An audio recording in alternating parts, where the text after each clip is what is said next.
নমস্কার, আমি ডক্টর তিথি দত্ত।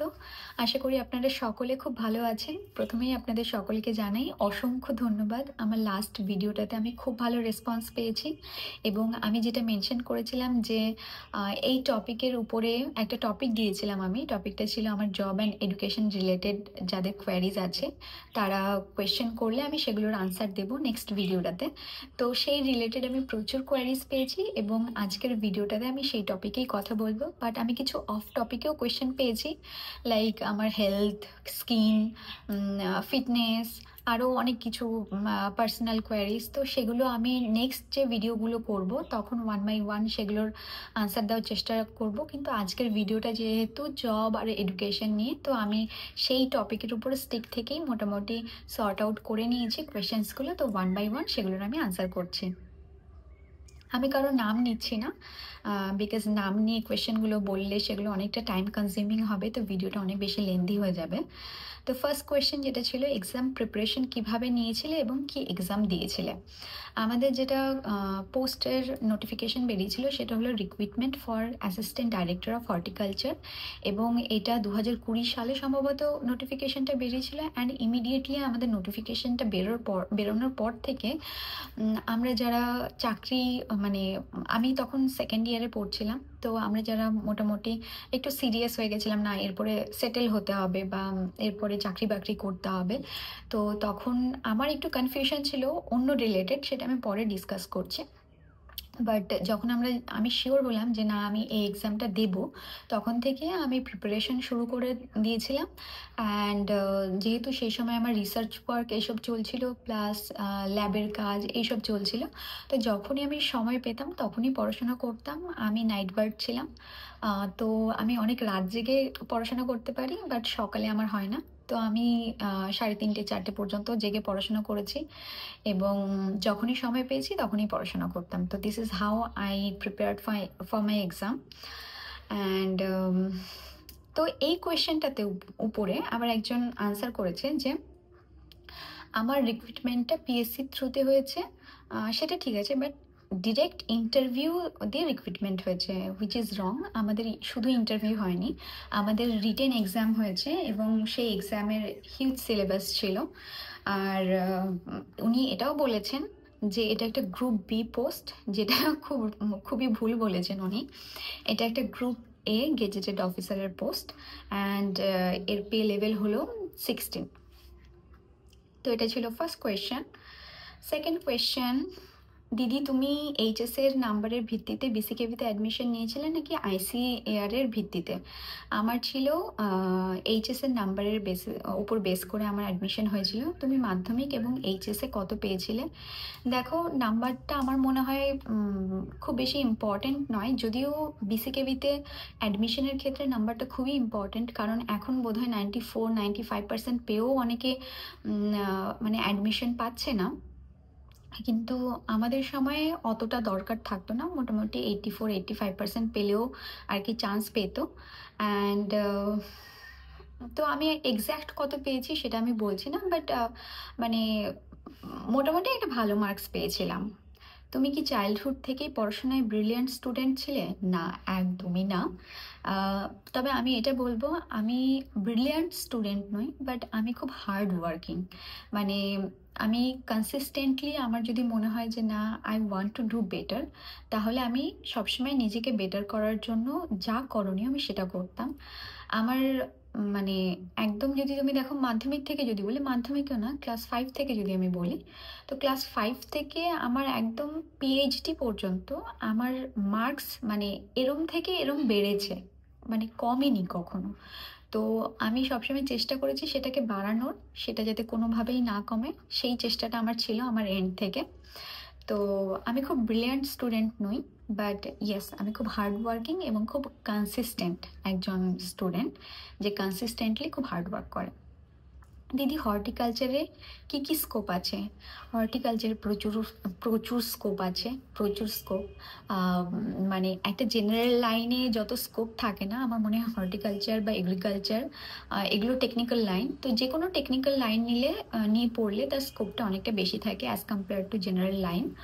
তো হর্টিকালচারে পড়লে আমাদের স্পেসিফিক্যালি তো যে পোস্টগুলো রয়েছে সেটা ছাড়ো, লেকচারার, প্রফেসর, তারপরে এই সাইডটাতে, তারপরে রিসার্চ অ্যান্ড ডেভেলপমেন্টে আছে, অনেকে বাইরে বিদেশে চলে যায় পড়তে, সায়েন্টিস্ট হয়ে যায় অনেকে। তারপরে আমাদের যত গভর্নমেন্ট জব আছে সেগুলোতে তো তারা এলিজেবলি, তারা বসতে পারে। অ্যান্ড তো মানে এগ্রিকালচার, হর্টিকালচার স্কোপ প্রচুর রয়েছে, কিন্তু এটা ডিপেন্ড করছে যে স্টুডেন্ট সে কিভাবে সেই স্কোপগুলোকে ইউটিলাইজ করছে। যারা মানে প্রত্যেকটা বিষয়ে তোমাকে ডিটেল স্টাডি করতে হবে যে তুমি কী কী করতে পারো না করতে পারো। আমার সময়ে যেমন আমি অনেক কিছু জানতাম না, আমি দেখতাম না এটা কেউ হর্টিকালচার পড়তে পড়তে এটা হয়ে যাচ্ছে, কেউ এগ্রিকালচার পড়তে পড়তে ওটা হয়ে যাচ্ছে। তো এরকম প্রচুর স্কোপ রয়েছে, অনেকে বিদেশে চলে যাচ্ছে, অনেকে বাইরে পড়াশোনা করতে চলে যাচ্ছে, সেটা কিভাবে যাচ্ছে এটা বিষয়ে তোমাদের অনেক ডিটেল স্টাডি করতে হবে, অনেক ফেলোশিপ পাওয়া যায়, অনেক স্কলারশিপ পাওয়া যায়। তো স্কোপ প্রচুর রয়েছে, শুধু তোমাকে জানতে হবে যে তুমি কি করতে চাও এবং সেই বিষয়ে মানে পুরো খুঁটিনাটি স্টাডি করতে হবে। তারপরে হর্টিকালচার বেশি ভালো না এগ্রিকালচার, এইটার কোনো কম্প্যারিজন আসেই না। আমার মনে হয় যে মানে দুটো ভাই বোনের মতো, কাউকে ছেড়ে মানে কোনোটা এদের মধ্যে কোনো কম্প্যারিজন আসে না। এগ্রিকালচার হর্টিকালচারের মধ্যে কোনো কম্প্যারিজন আসে না। তবে ইয়েস, এগ্রিকালচারে চান্স পেতে হলে বেশি মার্কস লাগে, কারণ এগ্রিকালচারে নাম্বার বেসিসে যখন আমাদের অ্যাডমিশন হয় তখন আগে এগ্রিকালচার ফিল্ড হয়, তারপরে হর্টিকালচার ফিল্ড হয়। তো এগ্রিকালচারে তো নাম্বার বেশি লাগে, বাট আমার মনে হয় স্কোপ দুটোতেই বেশি। তবে হ্যাঁ, হর্টিকালচারে কম্পারেটিভলি যে এডিএইচের রিক্রুটমেন্টটা হয় সেটা অনেক দিন পর পর হয়, কিন্তু এগ্রিকালচারে এই রিক্রুটমেন্টটা অনেক বেশি ফ্রিকুয়েন্টলি হয়। তো প্রত্যেকটার মানে এটা আবার ডিপেন্ড করছে কে কী নিয়ে পড়ছে সেটার উপরে, তো এটা কোনো কম্পারিজন হয় না। তো এটা ছিল সেকেন্ড কোয়েশ্চেন। তারপরে এক্সাম প্রিপারেশন কেমনভাবে নিয়েছিলে, কি এক্সাম দিয়েছো, তোমার এই জবের জন্য কোয়ালিফিকেশন কেমন হওয়া দরকার। এক্সামের প্রিপারেশন কীভাবে নিয়েছিলাম আমি অলরেডি বললাম, কি এক্সাম দিয়েছো সেটাও বললাম। এই জবের জন্য কোয়ালিফিকেশন কি লাগে সেটা বলছি। এটার জন্য এলিজিবিলিটি ছিল ব্যাচেলার্স ইন হর্টিকালচার, মানে হর্টিকালচার নিয়ে যারা পড়েছে তারা এলিজেবল, তাদের গ্র্যাজুয়েশন করা থাকলে তারা এলিজেবল, কিন্তু প্রেফারেবল ছিল আর কি মাস্টার্স। তো যারা মাস্টার্স করছিল তাদের প্রেফারেবিলিটি বেশি ছিল। তো হ্যাঁ, এলিজিবিলিটি হর্টিকালচার মানে গ্র্যাজুয়েশন ইন হর্টিকালচার থাকলেই তারা এলিজেবল ছিল। একজন লিখেছে, hi, my daughter will soon be venturing out into the world, it would be great if you could address the issue of professional women living alone in extremely conservative culture like yours, the challenges. I love the way you dress. I would like to know, have you faced any difficulty going out in public so well dressed? Okay, so এটা দেখো, আমি নিজেও একজন খুব extremely conservative family থেকে আসি। যখন আমি কন্টেন্ট ক্রিয়েশন শুরু করেছিলাম তখন I remember I had a huge fight with my family. আমার ফ্যামিলির কেউ এটাকে সাপোর্ট করতো না। ইভেন আমার ফ্যামিলিতে এখনও শর্ট ড্রেস পরা, স্লিভলেস ব্লাউজ পরা আমার মা এখনও পছন্দ করে না, বাট স্টিল এটা সম্পূর্ণ আমার উপরে নির্ভর করছে। বিকজ আমি মনে করি আমি যদি কিছু পরে কমফোর্টেবল হই অ্যান্ড আমার যদি কিছু পরে নিজেকে ভালো লাগে, তাহলে অবভিয়াসলি সেটা আমার পরা উচিত বা আমি পরবো। অ্যান্ড এমন নয় যে সেটা উগ্র বা কিছু। ইফ আই ক্যান ক্যারি ইট তাহলে সেটাও কনফিডেন্টলি আমি পরলে অবভিয়াসলি ভালো, বাট ইয়েস, সব কিছু জায়গা বুঝে পড়া উচিত। অনেকে আমার শ্যুটের ভিডিও দেখে খুব কনফিউজড হয়ে যায়। তো শ্যুটের ভিডিও দেখে অনেকে ভাবে যে না, এটা পরে পাবলিকে যাচ্ছে, ওটা পরে পাবলিকে যাচ্ছে। It is not like that. যখন আমরা শ্যুট করি তখন অবভিয়াসলি মানে এমন টাইমিংয়ে বা এমন সিনারিওতে শ্যুটটা করা থাকে যাতে আমি সিকিওর থাকি, বা ইফ ইন এনি ওয়ে আমি যদি মনে করি যে না, I am not comfortable here বা আমার এখানে ভালো লাগছে না, তো আমি কিন্তু শ্যুটটা ক্যান্সেল করে চলে আসি। তো ইট হ্যাপেন্ড বিফোর। এখন যেমন আমি সেই কারণেই মানে it is also one of the reason যে আমি বাইরে গিয়ে খুব বেশি কমফোর্টেবল হই না শ্যুট করতে, সেই কারণেই আমি এখন ইনডোর শ্যুট করি। আর বাইরে যেগুলো টুকটাক তোমরা ভিডিও যেটুকু পোর্শন দেখতে পাও সেটা একদম আমার বাড়ির কাছে, যেখানে মানে আমি চিৎকার করলে 10টা মানুষ এসে আমাকে নিজেকে সেভ করতে পারবে এরকম জায়গাতেই আমি সবসময় শ্যুট করার চেষ্টা করি। তো এটা একটা মেয়ের রেসপন্সিবিলিটি আমার মনে হয়, বিকজ বাইরের দুনিয়াটা প্রচণ্ড আমার মনে হয় হিংস্র হয়ে গেছে, নিষ্ঠুর, এবং কাউকে বিশ্বাস করা যায় না আজকের জগতে। তো আম, একজন উইমেন হওয়া বা একজন মেয়ে, প্রত্যেকটা মেয়েকেই আমার মনে হয় নিজের সেফটি নিয়েই চলা উচিত, কারণ বাইরের মানুষকে আমরা জানি না তারা কি করতে পারে, what they are capable of. আমরা রিপোর্টসে দেখছি এত কিছু ঘটে যাচ্ছে। তো সেই জন্য আই ক্যানট ট্রাস্ট এনিওয়ান। আমি চেষ্টা করি নিজের সেফটি নিয়ে চলার। তো এখানে আমার অফিসে যাতায়াতটা সম্পূর্ণই অফিসের ভেহিকলে। তো সেখানে আমার কোনো অসুবিধে হয় না, বিকজ সেই ইউনো গার্ডস বা পাওয়ারটা আছে আমার। বাট যখন এরকম কোনো কোনো সিনারিও হয়েছিল যে আমি হয়তো মানে বাইরে একা বেরিয়েছি কখনো কোনো বাজার করতে বা কোনো প্রয়োজনে, তো তখন আমাকে অনেকভাবে অনেকবার এরকম ঘটনা ঘটেছে যে আমার সাথে বেশ কিছু বাজে ইনসিডেন্ট হয়েছে। অ্যান্ড আফটার দ্যাট আমি বাইরে একা বেরোনো বন্ধ করে দিয়েছি। Unless and until it is very much needed আমি বাইরে যাই না, আর যদিও যাই তো আমি সবসময় নিজের সেফটি নিয়েই যাই। তো এটাই আমি রিকোয়েস্ট করবো প্রত্যেকটা মেয়েকে, যে তোমরা বড় হয়েছো, তোমরা যদি মনে হয় যে না তোমরা নিজেকে সেফ রাখতে পারবে এমন একটা জায়গায় গিয়ে, তাহলেই সেই জায়গাটায় যাও। যদি তোমার মনে হয় না there are like 1% probability of not being safe, তো সেখানে যাওয়ার কোনো মানে হয় না। আমার খুব রিসেন্টলি এরকম একটা ঘটনা ঘটেছিল যেখানে আমি মাঝরাতে আর কি ওখান থেকে চলে এসেছিলাম। আমার মনে হয়েছিল যে না it is not safe place, তো আমি সেখান থেকে চলে এসেছিলাম। তো ইট ইজ টোটালি নিজের উপরে। যদি তুমি মনে করো যে না এই জায়গাটাতে খুব সেফ, আমি এই ড্রেসটা এখানে ক্যারি করতে পারবো, তাহলে পরতে পারো। আর যদি মনে হয় যে না আমি এই জায়গাটা সেফ না, এখানে আমার এই ড্রেসটা ক্যারি করা উচিত না, তো সেটা করো না। কারণ এরকম অনেক সময়ই হয়েছে যে আমি হয়তো মানে আমি কখনোই শর্টস পরে বাইরে বেরোই না। আর যদি কখনো বেরোই তাহলে আই মেক শিওর কি আমার সাথে আমার ভাই আছে বা হাজব্যান্ড আছে, বা আই এম সেফ দেয়ার। যদি আই যদি মানে আমি সেফ ফিল না করি তাহলে অবভিয়াসলি আমি বেরোই না। তো এটা ছিল আমার আনসার।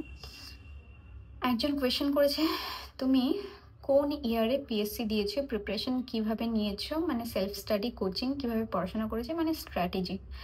দেখো স্ট্র্যাটেজি এটাই বলবো যে আমার সব থেকে স্ট্রং পয়েন্ট যেটা ছিল সেটা হলো যে আমাদের হর্টিকালচারে আমরা যখন বিএসসি থেকে এমএসসিতে পড়ে উঠেছিলাম তখনও আমাদের এন্ট্রান্স ছিল, এমএসসি থেকে যখন পিএইচডিতে উঠেছিলাম তখনও আমাদের এন্ট্রান্স ছিল, ঠিক আছে। এবার পুরোটাই মানে সাবজেক্ট ওরিয়েন্টেড ছিল, এবং সেক্ষেত্রে আমার হর্টিকালচারের ডেপথটা অনেক বেশি ছিল, এবং আমি সেটা বলে না খুব ভালো প্রিপারেশন ছিল আমার। তো মোটামুটি হর্টিকালচার সেদিক থেকে আমার খুব ভালো প্রিপারেশন ছিল, যে কারণে আমার হর্টিকালচার আমার নিজের সাবজেক্ট নিয়ে খুব বেশি অসুবিধা হয়নি। আমার যেটাতে বেশি জোর দিতে হয়েছিল সেটা obviously math, reasoning, general knowledge and English. General নলেজটা আমার খুব বেশি স্ট্রং নয়, বিকজ আমি বাইরের লাইফ থেকে প্রচণ্ড নিজেকে ডিট্যাচড রাখি। বাইরে কোথায় কি হচ্ছে সেগুলো আমি খুব বেশি পড়তাম না। তো সেই সময়ে নিউজ পড়া, প্রত্যেকটা বিষয়ে আপডেটেড থাকা, এই জিনিসগুলো আমি করেছি। অ্যান্ড আমি খুব আগেও বলেছি যে আমি খুব হার্ড ওয়ার্কিং এবং আমি অনেকক্ষণ পড়াশোনা করতে পারি। তো যখনই আমার এক্সাম ছিল বা এক্সামের প্রিপারেশন আমি যখন নিচ্ছিলাম তখন টোটালি আমি নিজেকে একদম ডিট্যাচড করে নিয়েছিলাম ফ্রম এনিথিং। মানে আমি তো সোশ্যাল মিডিয়া ইনফ্লুয়েন্সার অনেক আগে থেকে, আমি কন্টেন্ট ক্রিয়েট করি 2019 সাল থেকে। অ্যান্ড আমাদের নোটিফিকেশনটা বেরিয়েছিল 2020 এন্ডে, এরকম সময় হবে। তো সেই সময়টা থেকে আমি মোটামুটি নিজেকে পুরো ডিট্যাচড করে নিয়েছিলাম। তখন না কন্টেন্ট নিয়ে ভাবতাম না কিছু। তো আমি ফুললি একদম স্টাডি করতাম, এবং যতটা সময় স্টাডি করা যায় ততটা সময় আমি স্টাডি করতাম। তো এটা ছিল আমার স্ট্র্যাটেজি। আর আমি সেলফ স্টাডি করেছি, কোনো কোচিং নিইনি। এরপরে ইন্টারভিউ টাইমে কি টাইপ আউটফিট পরতে হয়, নিজেকে কিভাবে রেডি করতে হবে আফটার 12th হর্টিকালচার। আচ্ছা, ইন্টারভিউ টাইমে আউটফিট ইজ ভেরি ইম্পর্টেন্ট। আমি শাড়ি পরেছিলাম, শাড়ি উইথ কলার দেওয়া ব্লাউজ পরেছিলাম, অ্যান্ড একটু লাইট কালারের শাড়ি, এমন নয় যে খুব লাইট, মানে মোটামুটি আমারটা যেমন হালকা পিঙ্কিশ মতো ছিল।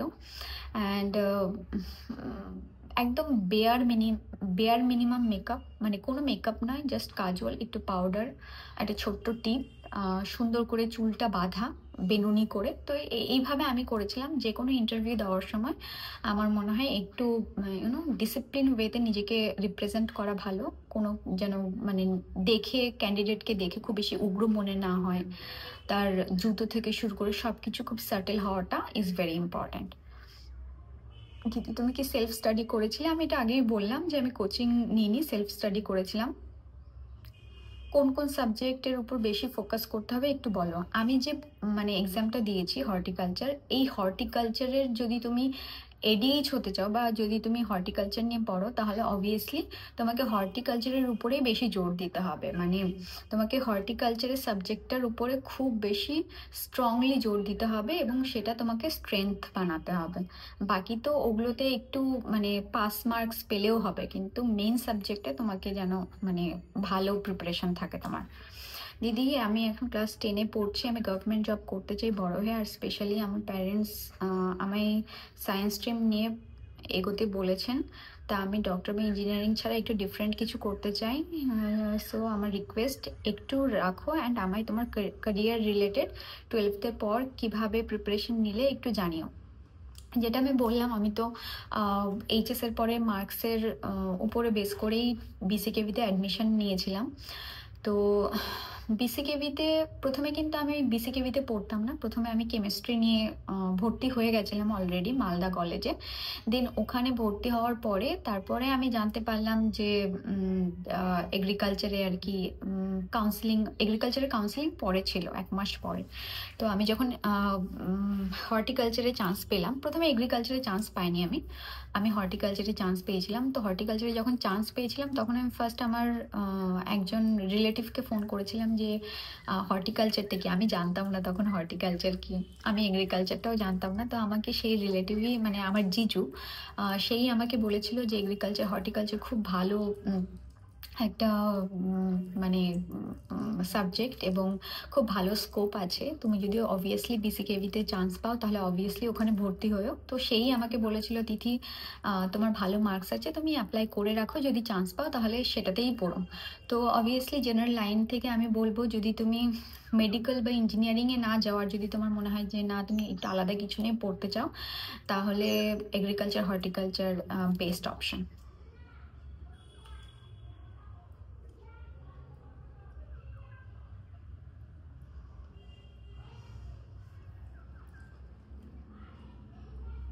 আচ্ছা, এটাতে অনেকে কোয়েশ্চেন করেছে যে এটাতে পিওর সায়েন্স লাগে না বায়ো সায়েন্স লাগে, কী কী সাবজেক্ট নিয়ে পড়তে হয় 12th-এর পরে বা 12th-এ। তো আমার পিওর সায়েন্স ছিল, বাট আমার পিওর সায়েন্সের সাথে সাথে মানে বায়ো ছিল সাথে। তো আমাদের যখন মানে কাউন্সিলিং হয়েছিল তখন আমার যে মার্কসটা ওখানে কাউন্ট হয়েছিল সেটা হলো physics, chemistry, English and bio. তো অবভিয়াসলি বায়োসায়েন্স হতে হবে। আমার পিওর সায়েন্স ছিল, কিন্তু আমার যেহেতু অ্যাডিশনাল সাবজেক্ট বায়োলজি ছিল, তো সেক্ষেত্রে আমার কোনো অসুবিধে হয়নি, কিন্তু আমার মার্কসটা বায়োলজিরই কাউন্ট হয়েছিল। তো যারা বায়োসায়েন্স নিয়ে পড়ছো তাদেরও হবে, বাট অবভিয়াসলি তোমাদের সাবজেক্ট এগুলো হতেই হবে, physics, chemistry, biology and English. এটা আর কি কাউন্ট হবে, এটারই নাম্বার কাউন্ট হবে।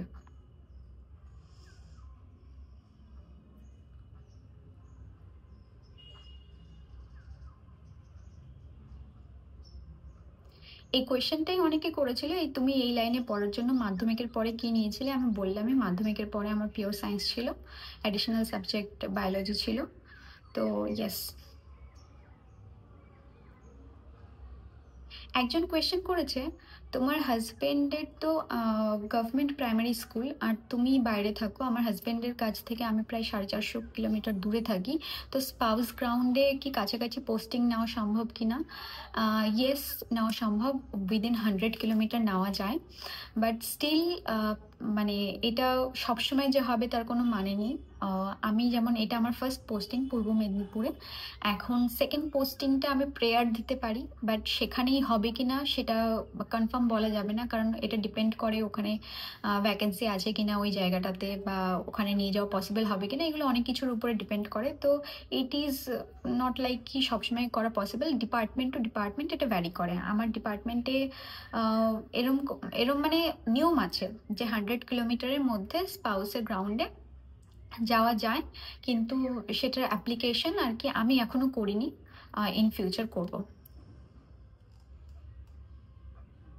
দিদি, তুমি কি জব পাওয়ার আগে ফিনান্সিয়ালি ইন্ডিপেন্ডেন্ট ছিলে? এটা একজনের কোয়েশ্চেন ছিল। তুমি কি করতে? আর একজন স্টুডেন্ট MA কমপ্লিট করেছি টিউশন ছাড়া, জব পাওয়ার আগে কিভাবে ফিনান্সিয়ালি ইন্ডিপেন্ডেন্ট হওয়া যায়? তো আমি ফার্স্টে যেটা বলবো, হ্যাঁ, ফিনান্সিয়ালি ইন্ডিপেন্ডেন্ট আমি ছিলাম, বিকজ আমি পিএইচডি যখন করছিলাম তখন আমি ফেলোশিপের আন্ডারে ছিলাম। আমি রিসার্চ স্কলারশিপ পেতাম সেই সময়, এবং সেই ফেলোশিপে আমি একটা মোটামুটি ভালো অ্যামাউন্ট পেতাম, যেটাতে আমি বাড়িতেও কিছু পাঠাতে পারতাম, এবং নিজেরও আমার যতটা প্রয়োজন ছিল হাত খরচা সেটা হয়ে যেত। এছাড়াও কন্টেন্ট ক্রিয়েশন থেকেও তখন টুকটাক আমি আর্ন করা শুরু করেছিলাম। তো ইয়েস, ফিনান্সিয়ালি আমি ইন্ডিপেন্ডেন্ট ছিলাম। তুমি কিভাবে প্রিপারেশন নিয়েছিলে, কোথা থেকে পড়েছিলে, কিভাবে টাইম ম্যানেজ করতে এক্সামের ব্যাপারে, এগুলো বলো। আমি অলরেডি এই বিষয়গুলো বলে ফেলেছি। ক্লাস 12-এর পর ঠিক তুমি তোমার এডুকেশন নিয়ে একটু ডেপথে এক্সপ্লেন করো please, like your subject combination, marks, college, any entrance exams and your study basically. তো এন্ট্রান্স এক্সাম যেটা আমি বললাম, আমি মার্কসের বেসিসে ভর্তি হয়েছিলাম, বাট ICAR এর এক্সাম হয়, যেটা ICAR এর এক্সামের থ্রুতেও অনেকে মানে অ্যাডমিশন নিতে পারে BCKV-তে বা যে কোনো এগ্রিকালচার কলেজে। তো এটা একটাই। আর অনেকে আবার বেসরকারি কলেজেও পড়ে, মানে প্রাইভেট এগ্রিকালচার কলেজেও পড়ে। সেখানে হয়তো মার্কসটা খুব বেশি ডিপেন্ড করে না, but it is quite expensive. ওখানে সেমিস্টার ফিস থেকে শুরু করে সবটাই অনেক বেশি মানে খরচা সাপেক্ষ, ওখানে অনেক বেশি খরচ হয়। গভর্নমেন্ট কলেজে যেমন অতটা বেশি খরচ হয় না। একজন লিখেছে, দিদি তোমাকে আমি শুরু থেকে ফলো করি, তোমার সব ভিডিও আমার খুব ভালো লাগে। এইচএস এর পর কোন এক্সাম দিলে আর কিভাবে প্রিপারেশন নিলে তোমার মতো গভর্নমেন্ট জব পেতে পারি? আমি অলরেডি বললাম সুইটি।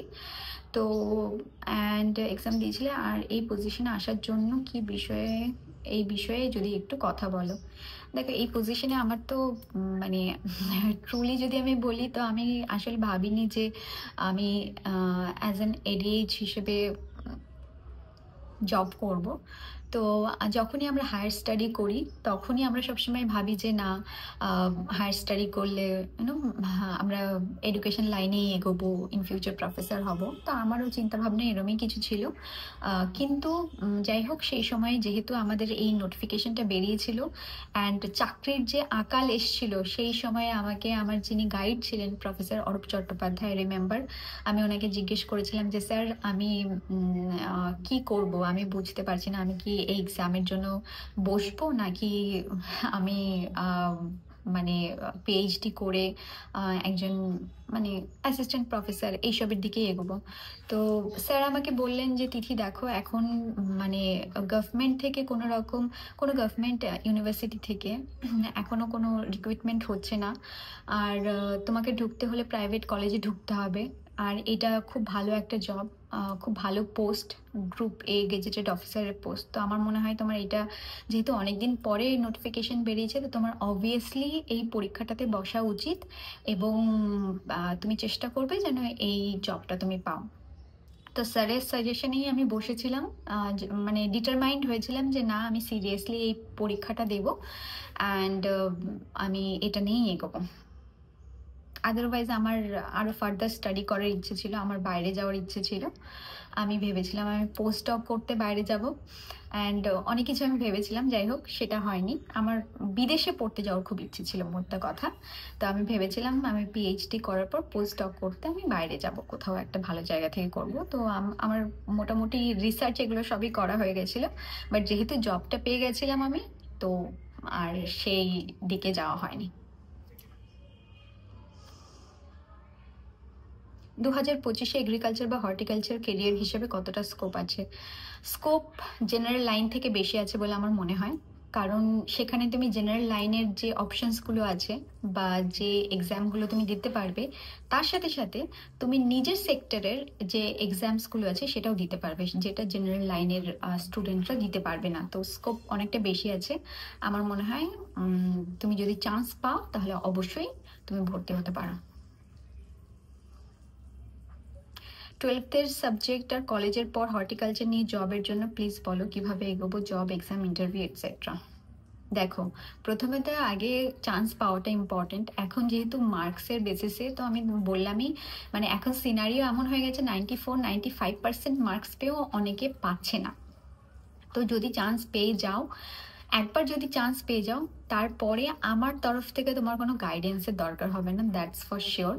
অটোমেটিক্যালি ওখানে গেলে ফ্রেন্ড সার্কেল, তাদের প্রিপারেশন, ওখানে পড়াশোনার এনভায়রনমেন্টটাই এমন, মানে ওখানে সব কিছু হবে, মানে মজা হবে, হবে। But beside that everyone is very very studious and কি করতে চায় লাইফে সেটা নিয়ে বলে না, খুব ক্লিয়ার।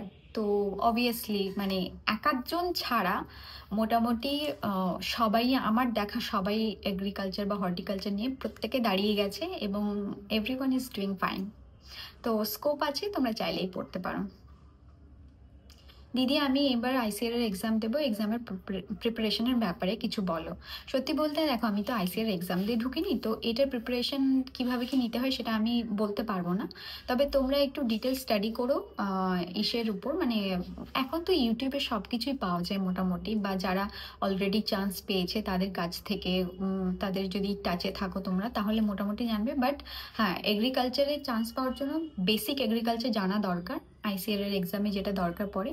তো বেসিক এগ্রিকালচারের যে বুকসগুলো আছে, সেটা অ্যাগ্রোনমি থেকে শুরু করে বাকি যে যে সাবজেক্টগুলো থাকে, মোটামুটি প্রত্যেকটা সাবজেক্টই ভালো করে একটু স্টাডি করে নিও।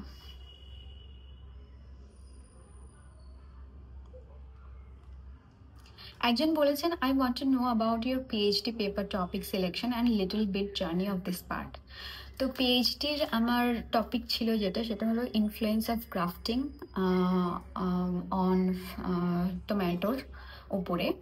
তো গ্রাফটিংয়ের যে গ্রাফটিং করার জন্য যে টমেটোর ইল্ড, ফ্রুট কোয়ালিটি বা বায়োটিক স্ট্রেসের যে টলারেন্সটা আসে, তো সেটার কীরকম পারফরমেন্স ছিল সেটাই আমি মোস্টলি স্টাডি করেছিলাম, বা সেটাই আমার রিসার্চ পেপারের উপরে ছিল। অ্যান্ড সেটার উপরে আমার যেটা ফাইন্ড আউট সেটা হলো যে যদি গ্রাফটিংয়ের জন্য একটা রুট স্টক থাকে, একটা শাইন থাকে, রুট স্টক যদি ওয়াইল্ড স্পিসিস ইউজ করা যায় এবং সেটা যদি কম্প্যাটেবল হয় উইথ শায়ান, আমার যেটা ছিল নিচের রুট স্টকটা ছিল ব্রিঞ্জালের একটা ওয়াইল্ড স্পিসিস, এবং শায়ানটা ছিল টমেটোর, এবং দুটো কম্প্যাটেবল ছিল। সেই কম্প্যাটেবিলিটিটা আমাকে আগে টেস্ট করে নিতে হয়েছে অ্যান্ড দেখতে হয়েছে যে সেটা বেশি ইল্ড দিচ্ছে কিনা, তার কোয়ালিটি কীরকম, এবং তার বায়োটিক স্ট্রেস টলারেন্স কীরকম। তো আমার মানে রিসার্চ স্টাডি অনুযায়ী এটা প্রত্যেকটাই আর কি ভালো পারফর্ম করেছে, তার বায়োটিক স্ট্রেস টলারেন্সটা অনেক বেশি ছিল আমার ফাইন্ড আউট। তো ইয়েস, দ্যাটস অল, মানে ইন ব্রিফ।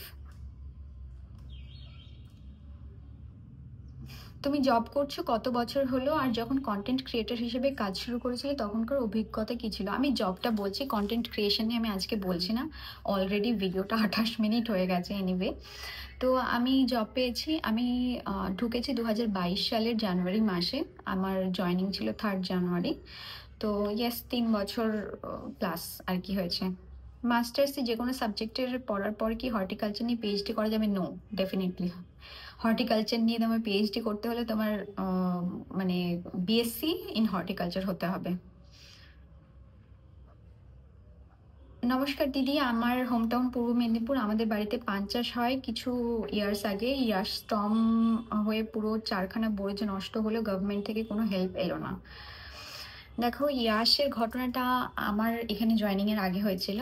তো তোমাদের যদি পান বরজ নষ্ট হয়ে গিয়ে থাকে এবং তোমার যদি মনে হয় যে তোমরা আবার পান বরজ করতে চাও এবং একটু শক্তপোক্ত পান বরজ করতে চাও, টিউবুলার স্ট্রাকচার যেখানে গভর্নমেন্টের ভালো সাবসিডি পাওয়া যায়, মানে গভর্নমেন্ট খরচের উপর একটা মানে 50% সাবসিডি দেয়। কত দেয় সেগুলো তোমরা অফিসে এলে আমি বলবো, বা তোমার যদি মনে হয় যে গভর্নমেন্টের কী কী স্কিম চলে আমাদের সেই সম্পর্কে জানতে চাও, তাহলে আমাকে কমেন্টে জানিও। আমি ইন ফিউচার এটার উপরেও একটা ভিডিও করব।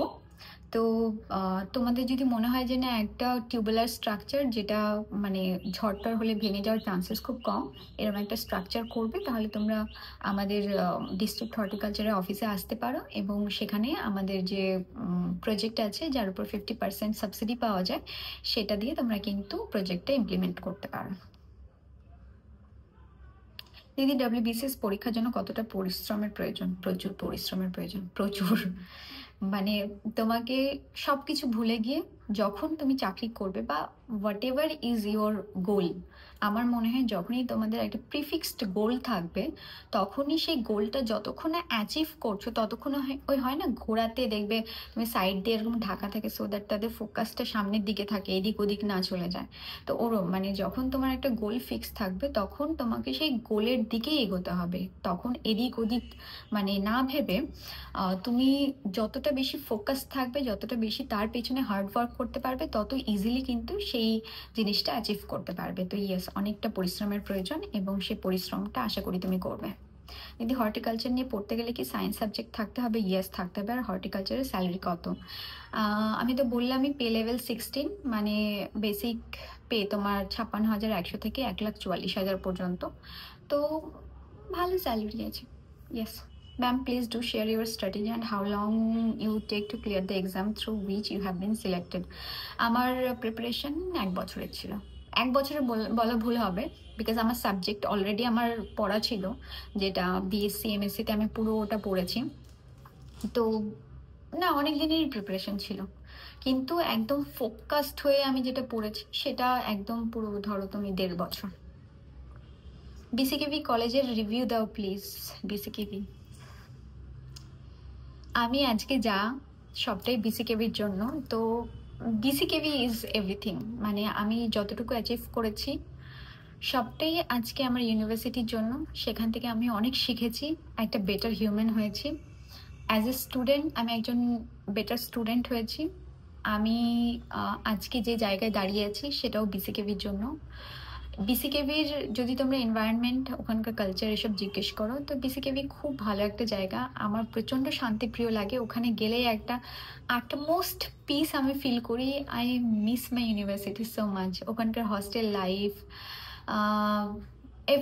Everything was you know I cannot explain in words. আমি খুব ইমোশনাল হয়ে যাচ্ছি। তো BCKV is like my whole life.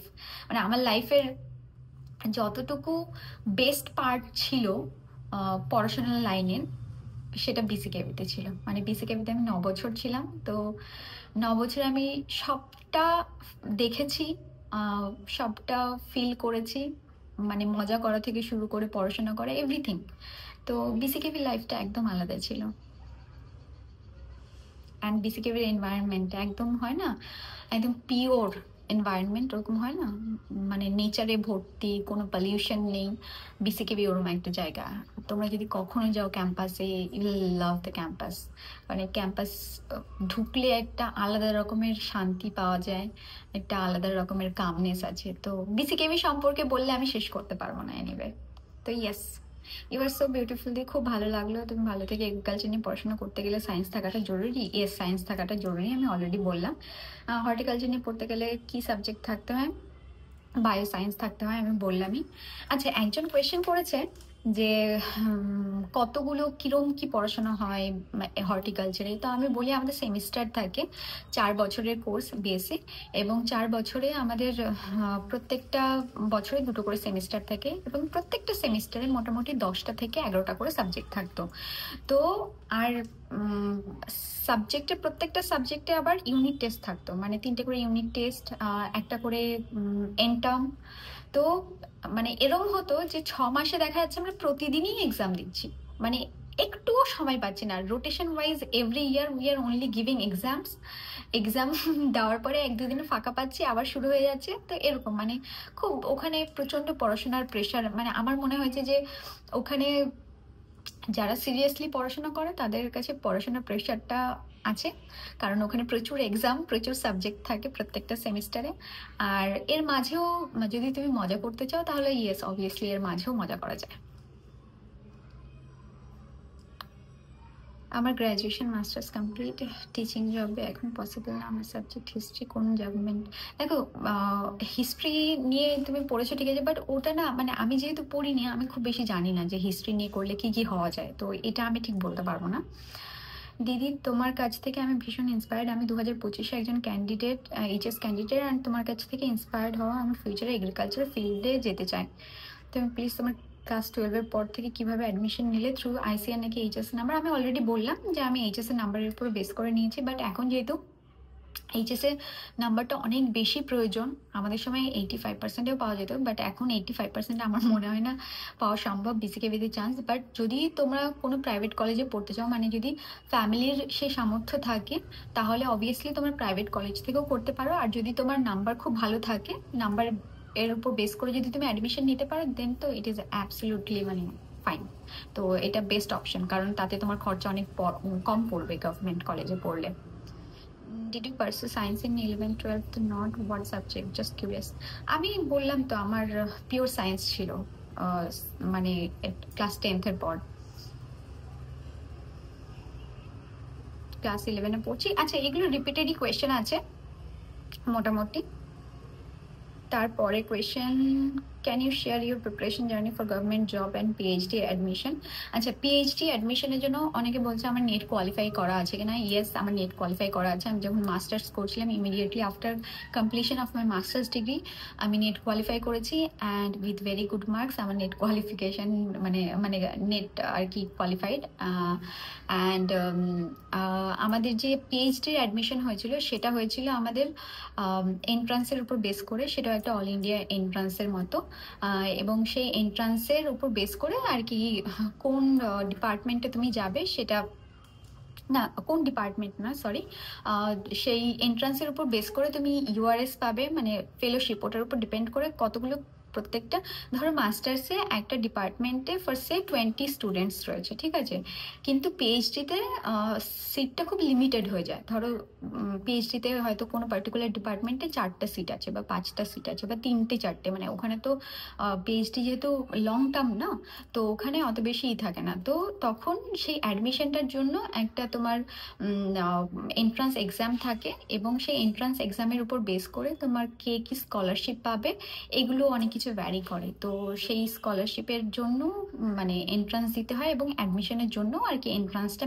Mandatory, মানে বিসিকেবিতে অ্যাটলিস্ট। আমার মনে হয় এখন ইভিকেবিতেও এন্ট্রান্স ম্যান্ডেটরি বোধ হয়, জানি না, যাই হোক। তো মোটামুটি ইয়েস, পিএইচডি অ্যাডমিশনের জন্য এন্ট্রান্স ম্যান্ডেটরি। মাধ্যমিক পাস আউট হবার পরে কিনে পড়তে, এটা আমি অলরেডি বললাম। এক্সাম সিলেবাস কী ছিল? এক্সাম সিলেবাস দেখো, আমি তো মুখস্থ করে বসিনি, তবে ইয়েস আমার সাবজেক্ট ছিল এগ্রিকালচারের সাবজেক্ট ছিল, অ্যান্ড আমাদের ম্যাথ রিজনিং ছিল, ইংলিশ ছিল, জেনারেল নলেজ ছিল। তুমি কতদিন পিএসসির এক্সাম প্রিপারেশন দিয়েছো? আমি অলরেডি বললাম, আমি সেলফ স্টাডি করেছি, কোচিং নিইনি। আমার মনে হয় না আমাদের মধ্যে কেউ কোচিং নিয়েছিল। অ্যান্ড পিএসসির এক্সামের জন্য পিএসসি নোটিফিকেশন বেরোনোর পর থেকে একদম পুরো ফোকাসড হয়ে আমি সেটাই পড়ছিলাম। আর তার আগে যেহেতু আমার সাবজেক্ট খুব স্ট্রং ছিল, আমাদের যেহেতু এন্ট্রান্স এক্সামগুলো হতো, সেটা যেহেতু আমি প্রিপারেশন নিয়েছিলাম, খুব স্ট্রং প্রিপারেশন নিয়েছিলাম, তো অলরেডি আমার নিজের সাবজেক্টের প্রিপারেশনটা খুব ভালো ছিল। দিদি, তুমি তোমার জবের ক্ষেত্রে কীরকম প্রিপারেশন নিয়েছিলে প্লিজ বলো। সেম কোয়েশ্চেন মোটামুটি সবারই আছে। তুমি কি পিএইচডির পাশাপাশি প্রিপারেশন নিয়েছিলে? ইয়েস, অ্যাকচুয়ালি আমি একটা ফানি স্টোরি বলি। তো ফার্স্ট ইয়ার অফ পিএইচডি আমার হঠাৎ করে কেন জানি না আমার মনে হলো যে না, আমি ইউপিএসসি প্রিপারেশন নেব। তো ফার্স্ট ইয়ারের 6 মাস, প্রথম 6 মাস আমি মোটামুটি ইউপিএসসির যে সিলেবাস ছিল দেখে নিয়ে সব বই কিনে ফেলেছি, ঠিক আছে। তো প্রথম 6 মাস আমি ইউপিএসসির জন্য প্রিপারেশন নিয়েছি। দেন আমার প্রিপারেশন নেওয়া দেখে আমার যে জিজুর কথা শুনে আমি আর কি হর্টিকালচারে ভর্তি হয়েছি, সেই জিজু বলল, তুমি যদি তোমার যে এগ্রিকালচার বা হর্টিকালচার যেটাই আছে সেটাতে স্পেশালিটি নিয়ে যদি তুমি ইউপিএসসি দিতে চাও, তাহলে তুমি কেন এত বছর নষ্ট করলে? এখানে পুরো 7-8 বছর কেন নষ্ট করলে? পুরো নষ্ট করে ফেলেছো। তুমি তো পুরো 12-এর পরে একটা পাস কোর্সে ভর্তি হয়ে যেতে যে কোনো একটা কলেজে, অ্যান্ড ইউপিএসসির উপর ফুললি ফোকাসড হতে পারতে। এখন এত বছর তুমি নষ্ট করলে একটা টেকনিক্যাল লাইনে, একটা সিট নষ্ট করলে, একটা বিষয় এক্সপার্টিস হয়ে এখন তুমি বলছো না তুমি এইটা ছেড়ে দিয়ে ইউপিএসসি প্রিপারেশন নেবে। তো তখন আমার মনে হয় যে সত্যি তো তাই, আমি পিএইচডি করছি, আমি যদি এগোতে চাই তাহলে আমি এই লাইনেই এগোবো, আমি কেন ইউপিএসসি দিয়ে ওই দিকে যাব, এদিকে এআরএস এর জন্য প্রিপারেশন নেবো। তো এরকম একটা মেন্টাল ডাইলেমার মধ্যে আমি ছিলাম। তো যাই হোক, তো প্রথম 6 মাস আমার ওই সব ইসের মধ্যে গেছে। দেন তারপরে আমার পিএইচডি রিসার্চ ওয়ার্ক এগুলো আমি একটু বেশি মনোযোগ দিয়ে করেছি, পেপার টেপার এইসব যা কিছু ছিল। তারপরে আমি পুরো মোটামুটি উম, একদম ফোকাসড হয়ে গেছিলাম যে না ঠিক আছে আমি এই লাইনে এগোতে যাব। তো যখন এই নোটিফিকেশনটা বেরোলো, তখন এই নোটিফিকেশনটা বেরোনোর সাথে সাথে আমি পুরো ফোকাস হয়ে এই সাবজেক্টের মধ্যেই পড়েছিলাম। তো এগুলোই ছিল মোস্টলি। আচ্ছা, আরেকজন আমাকে জিজ্ঞেস করেছে, দিদি কি তুমি কি নেট কোয়ালিফাইড? হ্যাঁ, আমি বললাম আমি নেট কোয়ালিফাইড। আর একজন জিজ্ঞেস করেছে তোমার কেন হর্টিকালচার নিয়ে পড়তে মনে হলো? তো হর্টিকালচার নিয়ে পড়তে মনে হলো, অ্যাকচুয়ালি হর্টিকালচার এগ্রিকালচারের ব্যাপারে আমি জানতাম না, টু বি ভেরি অনেস্ট। আমি বললাম আমি কেমিস্ট্রি নিয়ে পড়া শুরু করে ফেলেছিলাম, এবং 1 মাস আমি ক্লাসও করেছি। দেন তারপরে যখন আমি জানতে পারলাম যে না বিসিকেভিতে কাউন্সিলিং হবে, তো বিসিকেভির যে মানে অ্যাডমিশন বা ওখানে ভর্তি হওয়ার যে প্রসিডিওরটা, সেটা সম্পূর্ণ আমাকে আমার ছোট জিজু বলেছিল। ছোট জিজুর কাছে আমি এই জন্য সবসময় গ্রেটফুল, বিকজ ছোট জিজু আমাকে এই সাজেশনটা দিয়েছিল। অ্যান্ড ছোট জিজু বলার পরে আমি ওদের ফর্ম ফিল আপ করেছিলাম, মানে ইউনিভার্সিটিতে অ্যাডমিশনের ফর্ম ফিল আপ করেছিলাম। অ্যান্ড লাকিলি আমি চান্স পেয়ে গেছি, এবং চান্স পেয়েছিলাম বলেই হয়তো আমি এখন এত ভালো একটা পোস্টে জব করছি, এত মানে একটা মানে আমি বলতে পারি আমি নিজে এখন স্ট্যাবলিশ। তো আমি জানি না আমি যদি জেনারেল লাইন নিয়ে পড়তাম তাহলে আমার কি ফিউচার হতো বা কি হতে পারতো, সেটা সম্পর্কে আমার আইডিয়া নেই। বাট ইয়েস, হর্টিকালচার নিয়ে পড়াশোনা করাটা এটা একটা বেস্ট ডিসিশন আমার লাইফের। অ্যান্ড সেই ডিসিশনটা আমার হয়ে মানে ভগবানের দূতের মতো আমার জিজু আমাকে দেখিয়েছে। তো আমি সবসময় জিজুর কাছে থ্যাঙ্কফুল। তো এগুলো মোটামুটি কোয়েশ্চেন ছিল তোমাদের সবারই, আমি সব আনসারগুলো করলাম হোপফুলি। আর কোনো আনসার বাকি নেই। আচ্ছা, আরেকজনের কোয়েশ্চেন আছে, বিজনেস ভার্সেস সরকারি জব, তুমি কি মানে কি প্রেফারেন্স?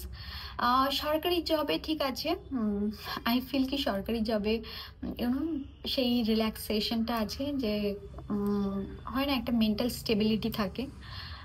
বাট ইয়েস, মানে আমি সরকারি জব করলেও আমার মনে হয় বিজনেস ইজ ফান, এবং সরকারি জব করে যতটুকু আর্ন করা যায় মানে বিজনেস করে প্রচুর আর্ন করা যায়। মানে যত রিচ মানুষ আছে তোমরা যদি দেখো, কেউ সরকারি জব করে না, each and every one they are businessman. তো অবভিয়াসলি আমার বিজনেসটা খুব ইউনো আমার মনে হয় ইন ফিউচার আমি বিজনেসে ঢুকতে পারি, maybe after retirement or maybe মাঝখানে, আই ডোন্ট নো। তো যাই হোক, ইয়েস বিজনেস, আমি সবসময় বিজনেসকে সাপোর্ট করি, এবং আমি বিজনেসের উপরে প্রচুর প্রোগ্রাম করাতে যাই, যেখানে আমাদের প্রজেক্টের উপর বেস করে কে কে বিজনেস করতে পারে বা এন্টারপ্রেনার হতে পারে।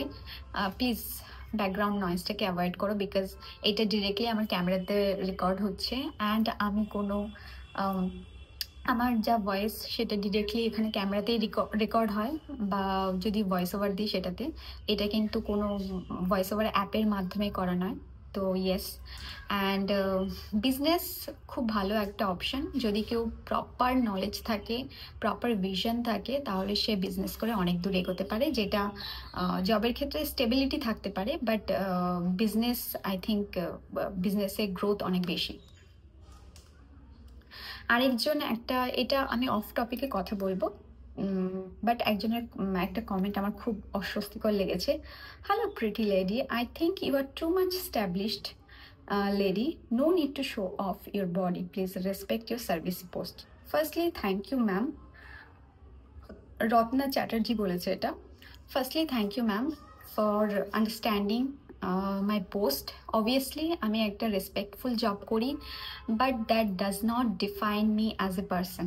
মানে আমি একটা ভালো জব করি বলে আমি সবসময় শাড়ি পরে থাকবো, মানে সবসময় আমি সালোয়ার পরে থাকবো, এটা তো নয়। আমি একজন হিউম্যান বিইং, আমি একজন মডার্ন মেয়ে। আমার চিন্তা ভাবনা মডার্ন, এবং I love to wire western. আমার ভালো লাগে কিছু কিছু পোশাক পরতে। অবভিয়াসলি আমি এখানে যখন সার্ভিস করি বা আমি যখন অফিসে যাই তখন স্লিভলেস পরে কিছু যাই না, বা এই ড্রেসটা পরে আমি অফিসে যাব না। আমি ঘরের মধ্যে আছি, I was shooting for something, and সেই ব্র্যান্ডের রিকোয়ারমেন্ট ছিল যে একটা যাই হোক, whatever, that was the reason. I feel আমার খুব ভালো লাগে ওই ড্রেসটা, এবং আমি কি জব করছি বা আমার জবের জন্য সেটা আমাকে আমাকে সেই জবের রেসপেক্টফুল জবটা কতটা সেটা বোঝানোর জন্য আমাকে পার্টিকুলার টাইপ অফ ড্রেস মানে সব জায়গায় পরতে হবে না। আমার অফিসে সেটা ঠিক আছে, আমি অফিসে গেলাম, সেখানে অবভিয়াসলি আমি খুব মার্জিত ড্রেস পরে যাই, সালোয়ার পরে যাই, শাড়ি পরে যাই। বাট আমি একজন হিউম্যান বিং, আমি একটা মেয়ে। আজকালকার যুগে যে রকম ওয়েস্টার্ন পোশাক মানুষজন পরে আমারও পরতে ভালো লাগে, and sometime I choose to wear it. তো সেখানে জাজমেন্টাল হওয়ার কোনো দরকার নেই। আমার ভালো লাগে তাই আমি পড়ছি। ইট ইজ নট কি আমি শো অফ করছি, কিছু শো অফ করার মতো কিছু নেই।